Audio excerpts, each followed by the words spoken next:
उफ, बाप रे बाप, सोच के भी ना मुझे ताज्जुब होता है और मुझे हंसी आती है कि किस तरीके का ये लोग डिबेट करते हैं। इस घटना के संबंध में गिरफ्तार जितने भी लोग थे उसमें से एक भी मुस्लिम नहीं है। ये सोच के तो मुझे लगता है अर्नब गोस्वामी को रात भर नींद नहीं आई होगी।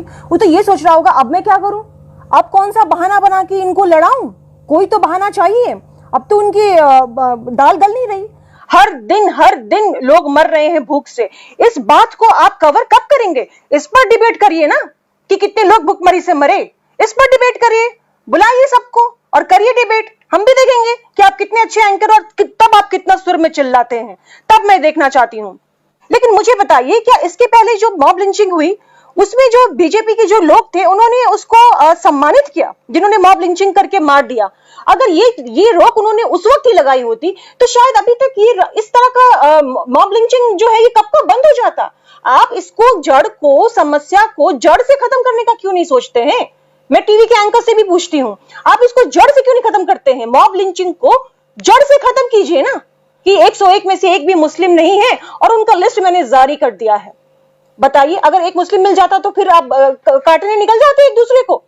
उन्होंने 3 को मारा, आप 30 को मारिए, और वो फिर 30 को मारेंगे, वो आप 300 को मारिए।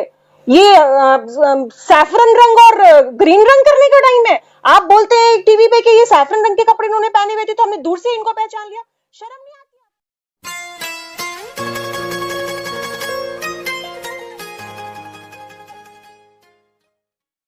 गुड मॉर्निंग फ्रेंड्स, मैं डॉक्टर तारा श्वेता आर्या आपके सामने किशनगंज से MIM की महिला जिला अध्यक्षा and a consultant gynaecologist and IVF expert. उम्मीद है आप सभी अपने अपने घरों में सेफ होंगे, सुरक्षित होंगे, लॉकडाउन का पूरा पालन कर रहे होंगे।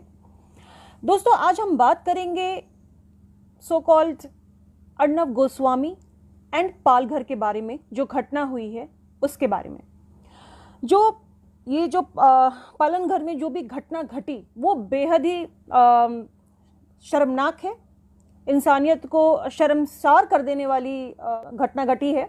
मेरे हिसाब से जहाँ तक मुझे पता है कि अर्नब गोस्वामी चिल्ला रहे थे टीवी पे, ज़ोर ज़ोर से, इतनी ज़ोर से चिल्ला रहे थे तो मैं वही सुन रही थी उनका चिल्लाना। मैं ये सोच रही थी कि उनको बीच में अगर एक टीवी में बटन होता तो मैं रोक के ये भी बोल देती कि भाई अगर तुम धीरे भी बोलोगे ना ये बात तो भी उतना ही शब्द सुनाई पड़ेगा।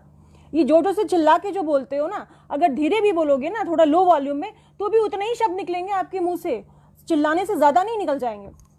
तो हाउएवर उन्होंने पूरी कोशिश की चिल्ला चिल्ला के कि आज सब चुप क्यों है, आज सब बोल क्यों नहीं रहे हैं, आज कहाँ गया ये, कहाँ गया वो कैंडल लाइट, कहाँ गया कैंडल मार्च, कहाँ गया, आज सभी इस मामले में चुप हैं।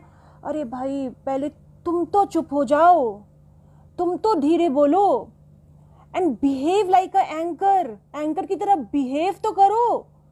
कम से कम जो सामने जिसको डिबेट के लिए बिठाए हो उसकी बात तो सुनो। अगर तुमको ही बोलना है तो फिर डिबेट पे लोगों को क्यों बुलाते हो? हाउएवर, पहले ये बात कर लूँ मैं कि जो पालनघर में जो घटना घटी, शायद ये इतिहास में पहली बार हुआ होगा कि किसी राज्य के गृह मंत्री को ट्वीट करके ये बताना पड़ा कि ये जो भी घटना घटी जिसमें 3 लोग मारे गए, 3 इंसान मारे गए, मैं इंसान बोलूँगी, और 3 इंसान को मारने के लिए एक भीड़ का जो हिस्सा है उन्होंने मारा है, और साफ शब्दों में कहें तो मॉब लिंचिंग हुई है उन 3 लोगों की। तो इस मॉब लिंचिंग में इंतजार था लोगों को कि कहीं से एक मुस्लिम नाम मिल जाए, लेकिन जो इन पे सांप्रदायिक रंग देना चाह रहे थे। लेकिन पहली बार भारत के इतिहास में किसी राज्य के गृह मंत्री को ट्विटर पे ट्वीट करके ये बताना पड़ा कि जो भी 101 आदमी इसमें गुनाहगार थे उसमें से एक भी मुसलमान नहीं है। सोचिए कितनी शर्म की बात है, कितनी शर्मनाक ये मतलब खुद में कितनी शर्मिंदगी होती है कि अब हमारे राज्य के जो होम मिनिस्टर हैं उनको ट्वीट करके बताना पड़ रहा है कि जो 101 लोग हैं वो मुसलमान नहीं हैं। यानी कि यहाँ पर हम ये नहीं देख रहे कि कॉज ऑफ द डेथ ऐसा हुआ ही क्यों, भीड़ जो है, भीड़ के हिस्से ने आखिर मारा ही क्यों, ये मॉब लिंचिंग की शुरुआत कहाँ से हुई है, इसकी जड़ को खत्म करना है। इस पर डिबेट ना हो करके डिबेट इस पर चल रहा है कि वो साधु संत है, उनके कपड़ों के रंग से पहचाना जा सकता है। उफ, बाप रे बाप, सोच के भी ना मुझे ताज्जुब होता है और मुझे हंसी आती है कि किस तरीके का ये लोग डिबेट करते हैं। आप मुझे बताइए कि अगर मैं ये बोलती हूं कि आप टीवी एंकर हैं, आपको ये बोलना चाहिए कि mob lynching is a crime. अगर जिन लोगों की हत्या हुई है, शायद वहां के जो लोग थे जिन्होंने इन पर हमला किया था, उनको ये शक था कि वो 3 लोग चोर हैं, इसलिए उनके ऊपर डंडे बरसाए गए और उन्हें पीट पीट कर मार दिया गया। तो मैं ये कहना चाहती हूँ कि आपको ये बताना चाहिए कि अगर वो लोग चोर थे भी, तो ये हमारे देश में जुडिशरी क्या कर रही है, प्रशासन क्या कर रही है? वो तो कर रही है ना अपना काम। तो पुलिस को अपना काम करने दें, आप पुलिस को अपना काम करने दें, आपको पुलिस को अपना काम करने दें। आपको क्या जरूरत पड़ी हुई है? अरे भाई, जुडिशरी है ना, प्रशासन है ना, वो करेंगे अपना काम। आपको कानून को हाथ में लेने की क्या जरूरत है? आपको कानून को हाथ में लेने की क्या जरूरत पड़ी है? और इस घटना के संबंध में गिरफ्तार जितने भी लोग थे, उसमें से एक भी मुस्लिम नहीं है। ये सोच के तो मुझे लगता है अर्नब गोस्वामी को रात भर नींद नहीं आई होगी। वो तो ये सोच रहा होगा, अब मैं क्या करूं, अब कौन सा बहाना बना के इनको लड़ाऊं? कोई तो बहाना चाहिए। अब तो उनकी दाल गल नहीं रही। अरे भाई, तुम इन मुद्दों पर जो चले जाते हो, सांप्रदायिक रंग देते हो, ओ गॉड। देश में हम ऑलरेडी कोरोना से लड़ रहे हैं। कोरोना का जो जंग है वो जारी है। हम सब जितने भी हम भारतीय हैं, वो हर एक भारतीय एक सिपाही की तरह हम सारे इस जंग में शामिल हैं और अपना पूरा 100% योगदान दे रहे हैं इस कोरोना को हराने के लिए। तो ऐसे में अगर मेरी मीडिया पर्सन से खासकर ये रिक्वेस्ट है कि आप इन चीजों को सांप्रदायिक रंग ना दें तो ही बेहतर है। आप जो ये चीजों को हर चीज में हिंदू मुसलमान करने लग जाते हैं ना, ये मुझे बिल्कुल पसंद नहीं आता। क्या आपने इस बात पे ध्यान दिया है कि जो राशन कार्ड के लिए, जिसमें गरीबों के लिए बोला गया है कि पैसे मिलेंगे, उसका 2 दिन से वो खुल नहीं रहा, सर्वर शट डाउन है। इन चीजों को कौन पहुंचाएगा? इन चीजों की छोटी छोटी डिटेल्स कौन लेगा? ये छोटे छोटे मुद्दे हैं, लेकिन ये मायने रखते हैं। ये छोटे मुद्दे जरूर हैं, पर बहुत मायने रखते हैं गरीब के लिए। गरीबी का आलम आप देख नहीं पाएंगे जो हमारे यहाँ चल रहा है। हर दिन लोग मर रहे हैं भूख से। इस बात को आप कवर कब करेंगे? इस पर डिबेट करिए ना कि कितने लोग भूखमरी से मरे।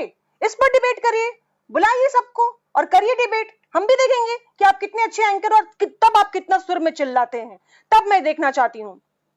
दूसरी बात, ऐसे समय में जब हमें ऐसा लग रहा है कि पूरा विश्व कोरोना से लड़ रहा है, और ऐसे में मुझे लगता है कि हम भारतीय काफी आगे हैं और इस कोरोना को हम बहुत ही अच्छी तरीके से लड़ पा रहे हैं।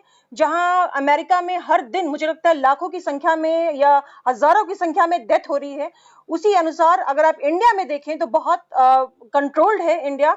और इसलिए मुझे ऐसा लगता है कि हम बहुत सौभाग्यशाली हैं कि हम एक सेक्युलर देश में हैं, जहां भगवान की पूजा की जाती है, जहां पर अल्लाह की इबादत की जाती है, जहां पे सिख गुरुओं की आस्था रखी जाती है, जहां जीसस को माना जाता है। ऐसे इन सब का आशीर्वाद हमारे साथ है और हमें अपने भारतीय होने पे गर्व होना चाहिए, क्योंकि हम भारतीय हैं जो कि कोरोना की इस पर महामारी पर जंग जीतने में कामयाब होते नजर आ रहे हैं, क्योंकि बाकी पूरे विश्व ने घुटने टेक दिए हैं, ऑलमोस्ट घुटने टेक दिए हैं, और हम इंडियंस हैं जो कोरोना पे विजय प्राप्त करते हुए नजर आ रहे हैं। ऐसे में ये जो पालन घर में जो घटना हुई, मैं इसे खुद बहुत शर्मनाक बताती हूँ। लेकिन मुझे बताइए, क्या इसके पहले जो मॉब लिंचिंग हुई उसमें जो बीजेपी के जो लोग थे उन्होंने उसको सम्मानित किया, जिन्होंने मॉब लिंचिंग करके मार दिया? अगर ये रोक उन्होंने उस वक्त ही लगाई होती तो शायद अभी तक ये इस तरह का मॉब लिंचिंग जो है ये कब का बंद हो जाता। आप इसको जड़ को, समस्या को जड़ से खत्म करने का क्यों नहीं सोचते हैं? मैं टीवी के एंकर से भी पूछती हूँ, आप इसको जड़ से क्यों नहीं खत्म करते हैं? मॉब लिंचिंग को जड़ से खत्म कीजिए ना। अगर ये मॉब लिंचिंग भीड़ को किसने दिया ये राइट कि वो अपने हाथ में कानून को ले? जब जुडिशरी इंडिया में मौजूद है तो जुडिशरी इसका फैसला करेगी, ना कि कोई और। तो क्यों किस तरीके से आपने कानून को हाथ में लेकर और क्यों ऐसा किया? आपका सवाल ये होना चाहिए। सोचिए कितनी शर्मनाक बात है कि राज्य गृह मंत्री को आकर के राज्य के बताना पड़ रहा है, अनिल देशमुख जी को, कि 101 में से एक भी मुस्लिम नहीं है और उनका लिस्ट मैंने जारी कर दिया है। बताइए, अगर एक मुस्लिम मिल जाता तो फिर आप काटने निकल जाते एक दूसरे को। उन्होंने 3 को मारा, आप 30 को मारिए, और वो फिर 30 को मारेंगे, वो आप 300 को मारिए।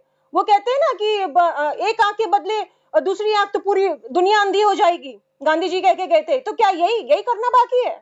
अरे कुछ तो आप लोग अपना कुछ तो दिमाग लगाइए। अभी ये पॉलिटिक्स करने का टाइम है, ये सैफरन रंग और ग्रीन रंग करने का टाइम है। आप बोलते हैं टीवी पे कि ये सैफरन रंग के कपड़े इन्होंने पहने हुए थे तो हमने दूर से इनको पहचान लिया। शर्म नहीं आती आपको? आप ये बताने से पहले कि कौन मरा, आप बताते हैं कि उनका धर्म क्या है। ये टीवी पे बताया जाता है कि अपराधियों को अब इससे सजा नहीं मिलेगी, अपराधियों को अब धर्म बता करके तब उनको सजा मिलेगी। क्यों भाई, आप ये सब क्यों दिखाते हैं? या तो आप बंद कर दीजिए या फिर इस तरीके की चीजें मत बोलिए। हमारे प्रधानमंत्री ने तो नहीं कहा आपको ऐसा बोलने के लिए, फिर आप क्यों चिल्लाते रहते हैं? इस तरह का फालतू बातें क्यों बोलते रहते हैं? इस तरह से तो आप हमारी जो स्ट्रेंथ है, ये हिंदू मुस्लिम सिख ईसाई, ये हमारा स्ट्रेंथ है। और याद रखिएगा, तिरंगा हमेशा नारंगी और ग्रीन कलर दोनों के मिलने से ही बनता है, अकेला नहीं बनता। उसमें तीनों रंग मौजूद होने चाहिए, नारंगी भी, सफेद भी और हरा भी, तभी उसकी खूबसूरती लगती है। इसीलिए हमें रंगों में मत बांटिए, हम सब भारतीय एक हैं, यही हमारा स्ट्रेंथ है। और हमें हमारी भारतीय होने पे गर्व है, क्योंकि आज पूरा विश्व कोरोना से जंग हार चुका है या घुटने टेक चुका है। एक सिर्फ भारत है जो आज भी कोरोना से जंग लड़ने में बिल्कुल आगे है और कोरोना से जंग जीतता हुआ नजर आ रहा है। इसलिए मुझे भारतीय होने पे बहुत गर्व है। हमसे हमारी ये भारतीयता मत छीनिए। Thank you so much. जय हिंद।